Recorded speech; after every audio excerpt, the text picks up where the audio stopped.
Kondisi-kondisi sosiologis gereja lokal di Jemaat GPM Kawasi Klasis Pulau-Pulau Obi, Halmahera Selatan.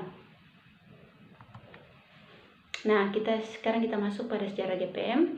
Gereja Protestan Maluku atau GPM merupakan gereja yang memiliki sejarah yang panjang dalam pergumulannya untuk menyebarkan Injil Yesus Kristus di Maluku. Joseph Kam merupakan seorang misionaris Kristen yang berasal dari Belanda.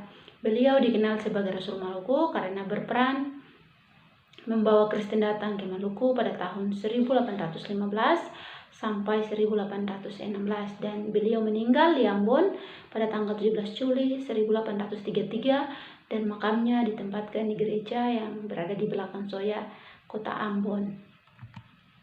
Nah, kemudian Van Herweden sebagai pendeta ketua di Maluku telah membentuk sinode gereja di Maluku yang disebut sebagai proto-sinode atau sinode pendahuluan dan melakukan sidang pertama pada tanggal 24 sampai 27 Maret 1933 di Ambon.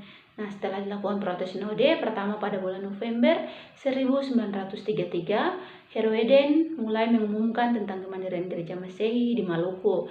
Ia menegaskan sikapnya tentang kemandirian gereja melalui sidang proto-sinode yang kedua pada tanggal 7 Desember 1933. Dalam sidang tersebut, masalah yang dibicarakan adalah mengenai tata gereja Gemia, perubahan nama Gemia menjadi GPM, dan pada tanggal 16 September 1935 kemudian diperingati sebagai hari kelahiran GPM.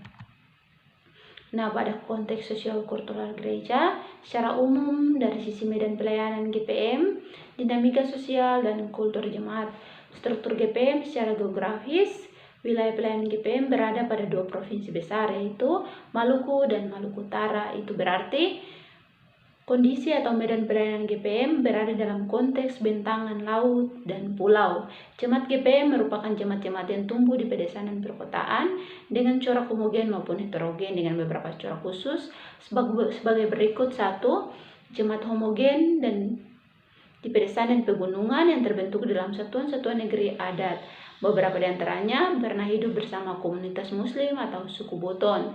Namun karena konflik sosial pada tahun 1999 telah menjadi negeri dan jemaat yang homogen dari sisi pemeluk agama. Kedua, jemaat heterogen di pusat perkotaan dan pusat-pusat pertumbuhan baru atau kota orde kedua yang dikembangkan sebagai akibat kepadatan di pusat perkotaan lama. Contoh jemaat-jemaat dimaksud misalnya Paso, Pokaruma 3, Wayame, Pandan Kasturi, Tual, Ternate, Sanana, Bacan, dan Laiwi. Konflik sosial pada tahun 1999 pun telah menciptakan permukiman yang sangat segregatif di perkotaan, menghilangkan permukiman berbaur yang pernah ada dalam jangka waktu yang sangat lama. Yang ketiga, dalam konteks masyarakat multikultural di Maluku dan Maluku Utara, paradigma kebudayaan menjadi aspek yang tidak bisa diabaikan. Gereja bertanggung jawab membentuk kesadaran persaudaraan dan koinonia transformatif dalam konteks beragama, bermasyarakat, dan berbangsa. Kemudian dalam konteks ekonomi, pemekaran wilayah dan otonomi daerah telah memacu pertumbuhan pembangunan daerah dan kawasan di Maluku dan Maluku Utara. Jemaat-jemaat GPM di pusat pemerintahan provinsi dan kabupaten merupakan jemaat-jemaat dalam kawasan tumbuh cepat dalam seluruh aspek kehidupan masyarakat. Nah, pada pusat pertumbuhan di luar ibu kota provinsi dan kabupaten lebih berorientasi pada pertanian, perkebunan, perikanan, dan pembangunan. Pada konteks politik, gereja dibangun untuk menuju kesejahteraan umat secara komprehensif, bahwa ketika ada permasalahan politik hendaknya tidak dibawa ke ranah gereja karena akan menimbulkan kecurigaan dan kekhawatiran umat dalam menjalani seluruh tantangan kehidupan dan pelayanan. Kemudian analisis peran gereja memiliki peranan yang sangat penting untuk pertumbuhan spiritualitas jemaat. Karena pertumbuhan iman jemaat diberikan oleh gereja harus mampu memberikan waktunya kepada jemaat baik di dalam gereja maupun di luar. Kemudian fungsional gereja telah mewartakan kabar perdamaian bagi semua umat dan masyarakat. Perdamaian yang tercipta di Maluku merupakan salah satu bukti fungsi dan peran GPM bersama seluruh pimpinan agama dan pemerintah untuk mewujudkan perdamaian serta membangun persaudaraan antara umat beragama dan masyarakat.